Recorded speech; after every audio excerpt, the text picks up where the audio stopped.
pour la gloire de Dieu.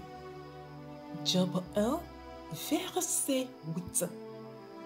Alors l'Éternel demanda à Satan: As-tu remarqué mon serviteur Job? Cher auditeur de paix divin, nous aimons penser que dans notre lutte contre l'adversaire, Dieu est notre refuge. Il l'est, mais pas toujours comme nous le pensons. Job le découvre quand Dieu, au lieu de lui servir de refuge, le met en première ligne.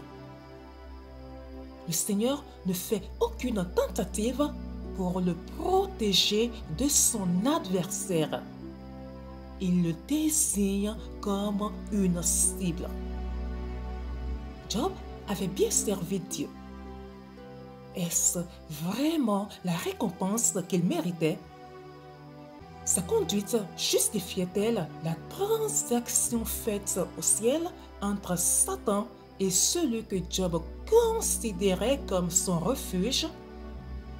Pourquoi Dieu abandonna-t-il son fidèle serviteur à la tentation, voire au désastre? Parce que son objectif primordial pour l'univers ne consiste pas à assurer le confort de l'être humain. Nous supposons souvent que Dieu n'a pour but que d'exaucer nos désirs et pourvoir à nos besoins. Bien qu'il se soit engagé à exaucer les aspirations de ceux qui se confient en lui et pourvoir à tous leurs besoins, les actions de Dieu ne sont pas principalement motivées par le bien-être de l'homme. Elles sont avant tout pour but la gloire de son nom. Dans le cas de Job, la gloire de son nom nécessitait une démonstration. Nos préoccupations sont fréquemment centrées sur nous-mêmes.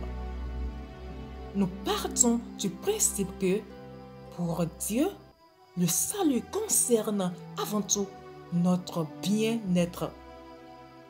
Nous aimerions donc lui fournir notre définition du bien-être qu'est confort, prospérité, santé et succès. Dieu s'intéresse à tout cela. Ne nous aime-t-il pas passionnément? Mais il poursuit un but plus élevé, sa gloire. Dieu est au centre de l'univers et non l'homme.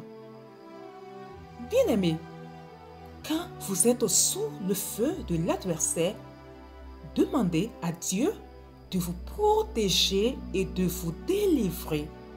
Mais plus que cela, demandez-lui de préserver sa renommée par l'exemple de votre vie. Demandez-lui que sa gloire se manifeste dans ce combat contre l'ennemi. Demandez la victoire pour lui d'abord, pour vous ensuite. Admettez que la résolution du conflit vous dépasse. Ce qui est en jeu, c'est la gloire de Dieu. Très bonne méditation à vous. Shalom.